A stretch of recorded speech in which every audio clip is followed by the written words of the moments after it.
मध्य प्रदेश विधानसभा में नेता प्रतिपक्ष उमंग सिंघार ने राजधानी भोपाल में मीडिया कर्मियों से चर्चा करते हुए बीजेपी सरकार पर जमकर हमला बोला। जहां नेता प्रतिपक्ष उमंग सिंघार ने पचमढ़ी में आयोजित बीजेपी के शिविर को ढोंग बताया। देखिए एक खास रिपोर्ट। पचमढ़ी में बीजेपी का प्रशिक्षण शिविर। बीजेपी के प्रशिक्षण पर उमंग सिंघार ने साधा निशाना। सिंघार बोले, बीजेपी का प्रशिक्षण शिविर ढोंग। एमपी की जनता तोड़ेगी बीजेपी का गुरूर। नेता प्रतिपक्ष उमंग सिंघार ने कहा कि इतने दिनों बाद यह क्यों कहना पड़ रहा है, इसका एक ही मतलब है कि या तो ये अज्ञानी है या सत्ता के मद में मदहोश हो गए हैं। उमंग सिंघार ने कहा कि भारतीय जनता पार्टी अब गुरूर में है, लेकिन जैसे लोकसभा चुनाव में पीएम मोदी और अमित शाह का 400 पार का नारा फेल हो गया, अब मध्य प्रदेश की जनता आने वाले चुनाव में इनका गुरूर तोड़ेगी। ये सद्बुद्धि शिविर है, विधायक और सांसदों के लिए सद्बुद्धि शिविर है।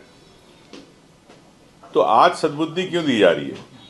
जब आप मंत्री बनाते हैं तो क्या आप उस समय इनके विवेक, इनकी योग्यता को आपने नहीं देखा?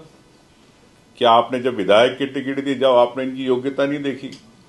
तो आज भारतीय जनता पार्टी को अगर कहना पड़ रहा है कि विधायक और मंत्री सोच समझ के बोले, तो या तो ये अज्ञानी है या फिर ज्यादा ये सत्ता और संगठन के इतने मदहोश हो गए हैं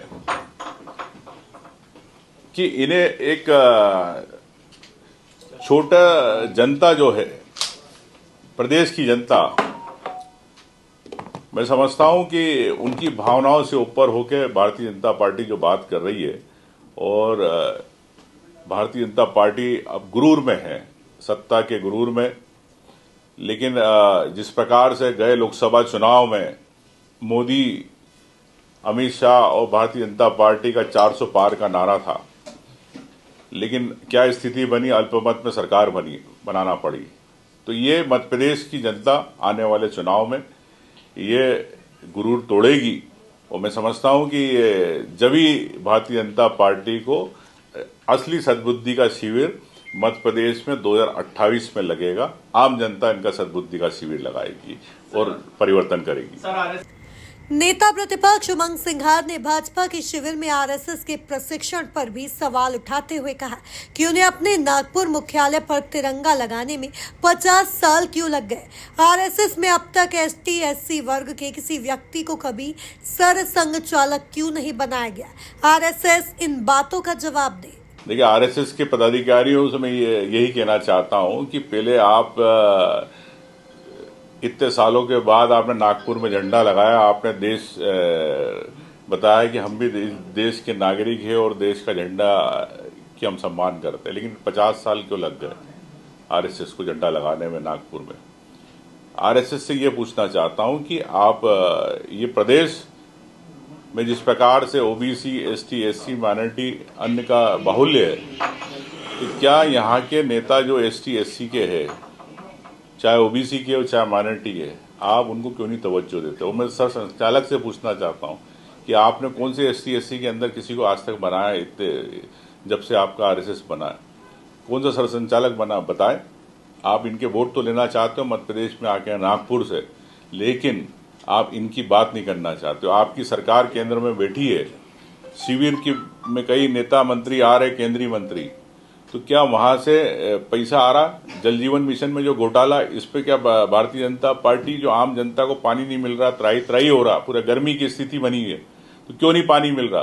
क्या मोदी जी और मोहन यादव जी से पूछना चाहता हूं कि आप क्यों नहीं पानी दे पा रहे? क्या आरएसएस ये पूछेगी दोनों मुख्यमंत्री और प्रधानमंत्री से?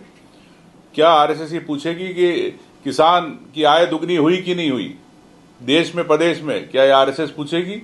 क्या युवाओं को नौकरी मिली कि नहीं, ये क्या पूछेगी आरएसएस? क्या ये आरएसएस पूछेगी कि जो मध्यम वर्गीय परिवार है, जिनके उद्योग चलते, छोटे छोटे लघु उद्योग चलते हैं, आज क्यों प्रदेश के अंदर उदाहरण देना चाहता हूं, फार्मा इंडस्ट्री के अंदर छोटी लघु इकाई 500 में से सिर्फ 100 बची है।